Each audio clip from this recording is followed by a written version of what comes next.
Welcome to Byte-Sized Tech, where we blend casual conversations with insightful discussions on the latest in technology and gadgets. So you're fascinated by how tech is revolutionizing transportation, right? Absolutely. And it seems like every sector is getting in on the action. Yeah, even politics. One of the big stories we're following is this potential Trump-Musk alliance.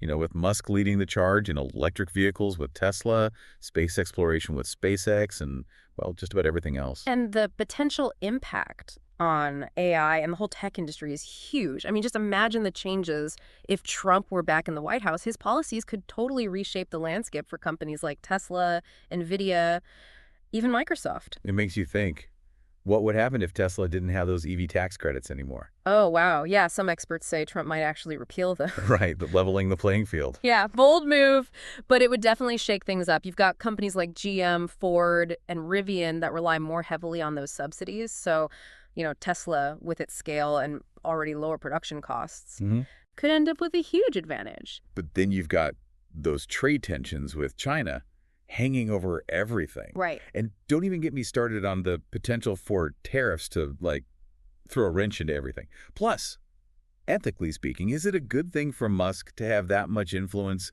as some sort of informal advisor? It's definitely a bit of a gray area, isn't it? I mean, who benefits? Who gets left behind? Those are huge questions we need to consider. Okay, speaking of shaking things up, let's switch gears a bit. We've got these scrappy defense startups like Anduril going head-to-head with the big guys. What blows my mind is they're funding their own tech development, taking on all that financial risk themselves. Totally different from the traditional cost-plus model, where contractors were basically guaranteed a profit no matter what. Right, so no incentive to keep costs down or anything. Exactly, but this new approach, the one Anduril is using, well, it forces them to be efficient and accountable. Like, they've got skin in the game, Yeah, it's like injecting that Silicon Valley mentality right into the heart of defense contracting. Yeah. And they're attracting talent from both sides of the aisle, which is pretty cool to see. Crucial, really. For the stability of the defense sector, the ideal situation is a strong national defense being everyone's priority, not something that flip-flops every election cycle.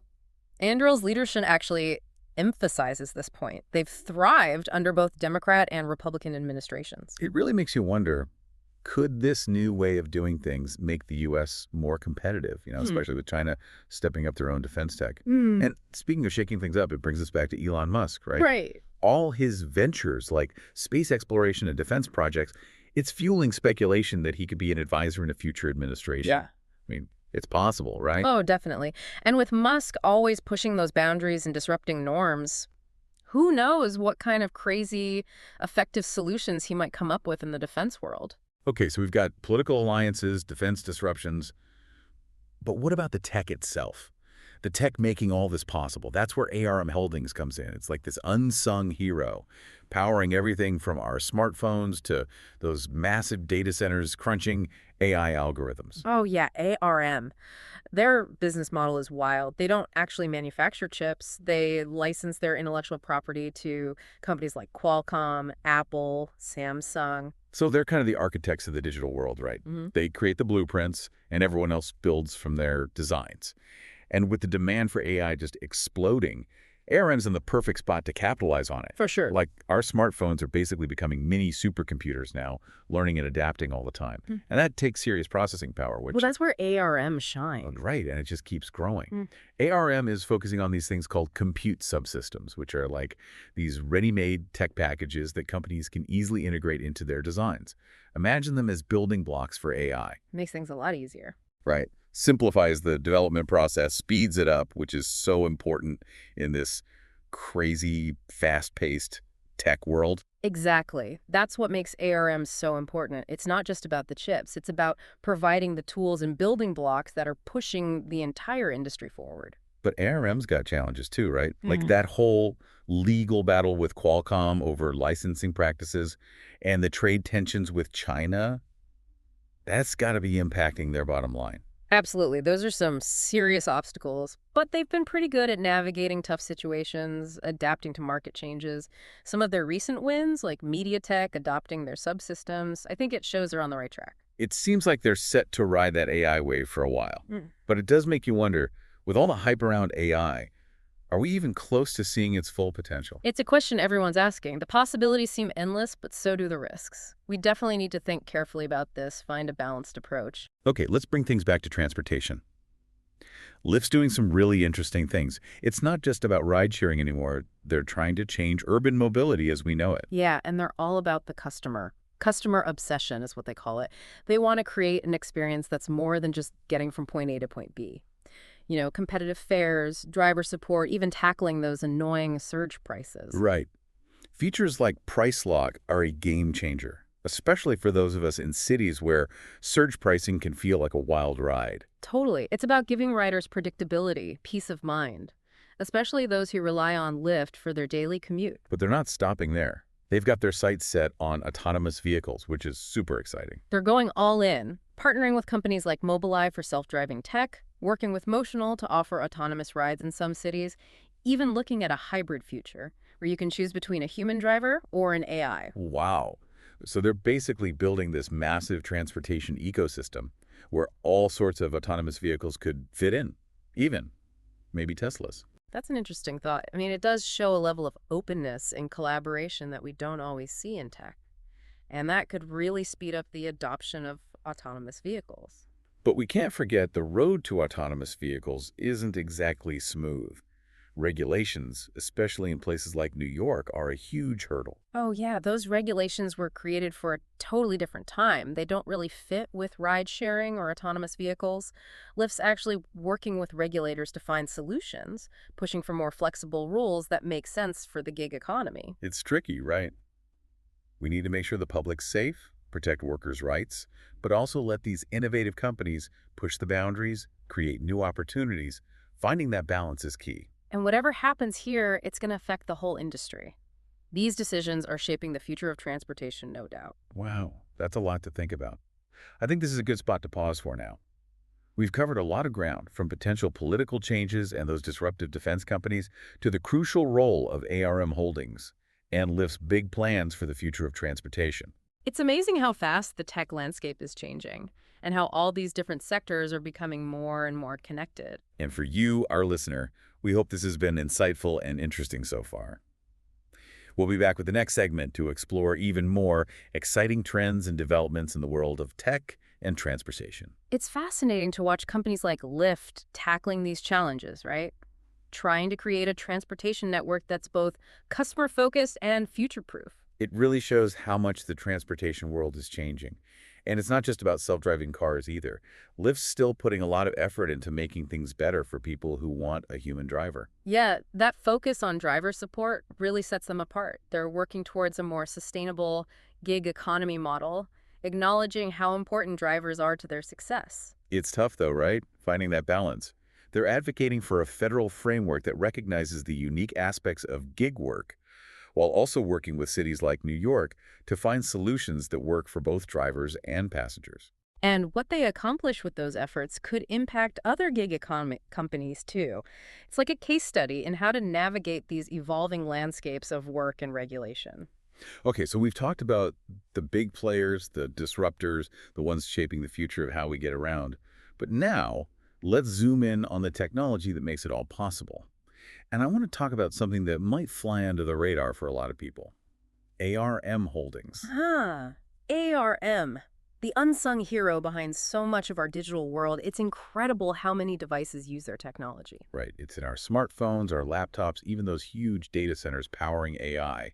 Like, they're the unsung heroes of the tech revolution, wouldn't you say? Absolutely. And their business model is super interesting. They don't actually make chips themselves. They license their intellectual property to other companies. And that strategy has allowed them to grow incredibly fast. So they're like the architects, right? Providing the building blocks for innovation. And everyone else takes those blocks and creates amazing things. Perfect analogy. And with the demand for AI going through the roof, ARM is in a prime position. Their tech is essential for powering those complex AI algorithms that are becoming more and more common. It's mind-blowing to think about. Our smartphones are basically mini supercomputers now, capable of things like facial recognition, voice assistance, real-time translation. All that takes serious processing power, and ARM is at the heart of it all. And they're not slowing down. They're constantly pushing the limits, like with their focus on compute subsystems. Hmm. Basically, these are prepackaged bundles of technology that companies can easily plug into their designs. Think of them as specialized building blocks for AI. So it's all about making development faster and more efficient, which is crucial in a world where tech changes so quickly. Exactly. That's ARM's strength. They're not just designing chips, they're providing the tools and foundational elements that help the entire industry move faster. But even a powerhouse like ARM faces challenges, right? You've got those trade tensions with China, which could have a big impact on their business. And then there are the legal battles over licensing practices. Oh, yeah. That dispute with Qualcomm is a big one. It really highlights how complicated intellectual property rights can be in tech. It's a good reminder that even with all this innovation, legal stuff can slow things down. But ARM seems to be handling those rough waters pretty well. Recent successes, like MediaTek using their subsystems, it seems like they're on the right path. And their partnership with SoftBank gives them access to a lot of resources, which could help them grow and innovate even more. It makes you wonder, with all the talk about AI and what it can do, Yeah. are we even close to seeing its full potential? That's the million-dollar question, isn't it? We're seeing incredible advances, but it feels like we're just scratching the surface. It's exciting, but kind of scary too, right?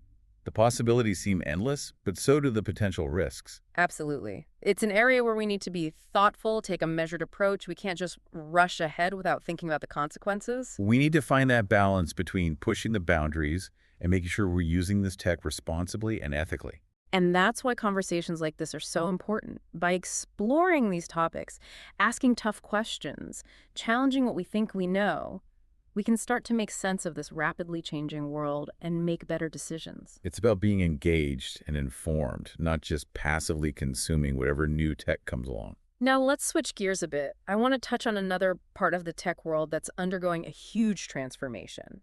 The defense industry. We already talked about startups like Anduril shaking things up, but there's another angle here that's worth exploring. It's the changing relationship between the private sector and the government, especially when it comes to innovation. Oh, interesting. You're talking about those public-private partnerships we keep hearing about. Exactly. We're seeing more and more collaboration between government agencies and private companies, especially in areas like AI, cybersecurity, and space exploration. These partnerships are really paying off, driving innovation and speeding up the development of new tech. Can you give our listener an example of how that's working in the real world? Sure. Look at space exploration. Companies like SpaceX are teaming up with NASA to develop new launch vehicles and spacecraft. It's not just about cutting costs, it's about promoting competition and driving innovation at a pace we haven't seen before. So it's a win-win then. The government gets the benefits of the private sector's speed and innovation, and the companies get access to resources and expertise they might not have on their own. Precisely. And this trend is only going to grow in the coming years, especially as tech like AI and quantum computing matures.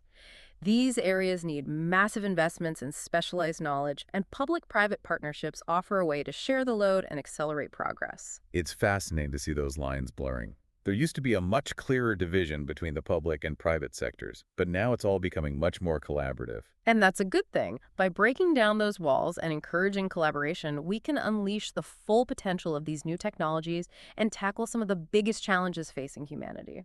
Totally agree. It makes you wonder, where does all this lead? What does the future hold for this increasingly interconnected world of technology, innovation, and collaboration? That's the big question, and one we'll continue to explore in our next segment. We'll dive deeper into the potential implications of these trends and discuss what it all means for you, our listener.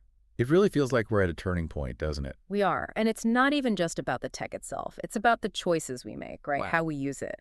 Technology is a tool, and like any tool. It can be used for good or bad. Exactly. We can't just jump on every new gadget or innovation without thinking. Right. What are the consequences? Yeah. Good and bad, we need to consider them. We need to be asking, what kind of future do we want? And how can technology get us there? That's an ongoing conversation. Okay, bringing it back to our listener. We've covered a ton today. Politics, startups, those big companies like ARM Holdings and Lyft. It's clear the tech world is changing fast. And there's this sense of connection between everything. Like, what happens in politics affects transportation, defense. It's wild to see how intertwined these sectors are becoming. Yeah, it's like a giant web. You tug one strand and the whole thing vibrates. That's a great way to put it. And that's why it's crucial to stay informed, to be engaged, The decisions being made now, the tech being developed, the partnerships, they're shaping the world for future generations. And that means we're all part of it. It's not about just watching it happen. It's about taking part in shaping that future. Absolutely. We need to ask questions, challenge assumptions, really think about what these tech advances mean. That's how we make sure technology serves us, not the other way around. Couldn't have said it better myself. Mm-hmm. To our listeners, we hope this deep dive got you thinking, sparked some curiosity. The world of technology never stands still, but by staying informed, engaged, and empowered, we can help guide it in a direction that benefits everyone. The future isn't something that just happens to us. We create it together, and that's pretty exciting. Thanks for tuning in to Byte-Sized Tech. If you enjoyed the episode, like, comment, share, and subscribe for more fun tech discussions.